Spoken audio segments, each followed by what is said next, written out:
Hi, இன்னைக்கு நம்ம கௌரி சமையல் அறையில் சிம்பிளான ஒரு பொரியல் தான் பார்க்க போகிறோம். நம்ம அடிக்கடி வாழைக்காய் செய்வோம், பட் பேசிக்கான ஒரு வாழைக்காய் பொரியல். ஒரு கல்யாண வீட்டுக்கு போனால் இந்த பொரியல் தருவாங்க. ஒரு சின்ன மெஸ்ஸில் போய் சாப்பிட போனோம்னா சிம்பிளாக ஒரு வாழைக்காய் பொரியல் தருவாங்க, அவ்வளோ டேஸ்டியாக இருக்கும். அந்த மாதிரி ஒரு சிம்பிளான பேசிக்கான ஒரு வாழைக்காய் பொரியல் எப்படி பண்ணுறதுன்னு பார்க்கலாம். கடாயில் ஒரு 3 டம்ளர் தண்ணியை வந்து சூடு பண்ணியிருக்கேன். அது நல்லா கொதிக்கிறதுக்குள்ளே வாழைக்காயை கட் பண்ணிக்கலாம். ஒரு வாழைக்காய், பெரிய வாழைக்காயை எடுத்திருக்கேன், நல்லா கழுவிட்டேன். இதை வந்து லைட்டாக ஃபுல்லாக எடுக்காமல் லேசாக இந்த தோலை இந்த மாதிரி உரிச்சு எடுத்துக்கலாம்.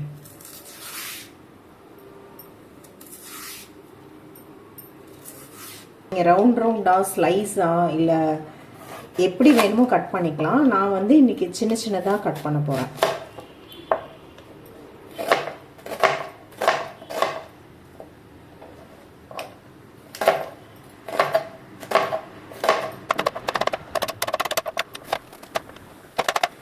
எடுத்து போய்டும் தண்ணியில் போடணும் கட் பண்ணால். பட் நம்ம உடனே குக் பண்ண போகிறனால நான் அப்படியே வச்சுருக்கேன். இந்த மாதிரி குட்டி குட்டியாக கட் பண்ணியிருக்கேன். தண்ணியும் நல்லா கொதிச்சிருச்சு. இந்த கொதிக்கிற தண்ணியில் இதை போட்டுட்டு ஒரு 2 கொதி வந்தால் போதும்.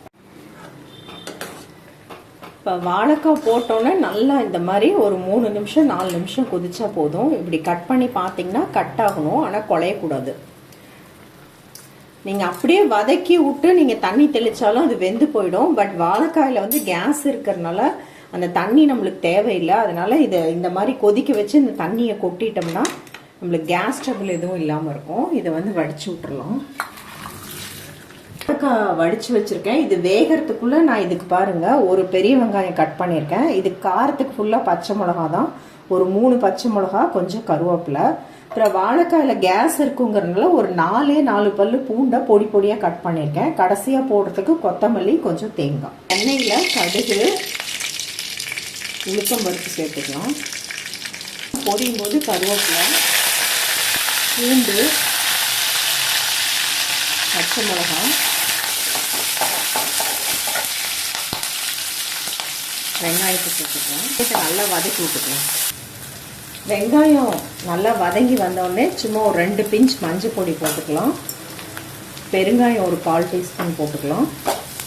அதை நல்லா பரட்டிட்டு இந்த வெந்த வாழைக்காயை சேர்த்துடலாம்.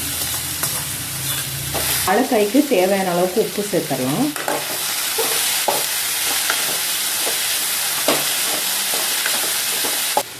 உப்பு சேர்த்து நல்லா வதக்கிட்டு சும்மா ஒரு 2 கை தண்ணி மட்டும் தெளித்து விட்டுடலாம். இந்த உப்பு காரம்லாம் இதில் உள்ளே பிடிச்சி வர அளவுக்கு ஒரு 2 நிமிஷம் அப்படியே இருக்கட்டும்.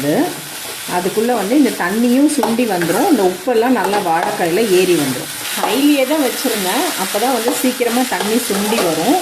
நீங்கள் உப்பு காரம் செக் பண்ணிவிட்டு அட்ஜஸ்ட் பண்ணிக்கலாம். உப்பு வேணால் ஆட் பண்ணிக்கலாம், கரெக்டாக இருக்குது. தேங்காய் துருவலும் கொத்தமல்லியும் சேர்த்துக்கலாம். சேர்த்து நல்லா பரட்டி விட்டுக்கலாம். ஒரு 1/2 நிமிஷம் இருக்கட்டும்.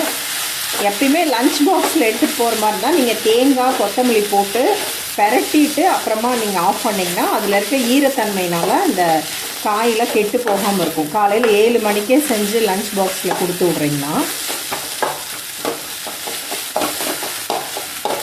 அவ்வளோதான். இப்போ ஆஃப் பண்ணிக்கலாம்.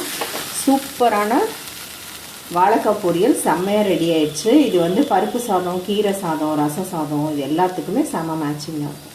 பார்த்தீங்களா, எவ்வளோ சிம்பிளாக இருந்துச்சு. இதில் ரெசிபி மட்டும் இல்லை, நிறைய டிப்ஸும் சொல்லியிருக்கேன். பொதுவாக உருளைக்கிழங்கு, வாழைக்காய்லாம் வேக வைக்கும் போது அந்த தண்ணியை கொட்டிட்டு சமைக்கிறது தான் ஹெல்த்துக்கு ரொம்ப நல்லது. வாழைக்காய் மட்டும் இல்லை, வாழைக்காய், வாழைப்பூ, வாழைத்தண்டு, அது எல்லாத்துலேயும் ஆல்ரெடி நிறைய ரெசிபிஸ் நான் ஆட் பண்ணியிருக்கேன். அந்த லிங்க் எல்லாம் நான் டிஸ்கிரிப்ஷனில் கொடுக்குறேன், ஸோ நீங்கள் பார்த்துக்கலாம். பாய்.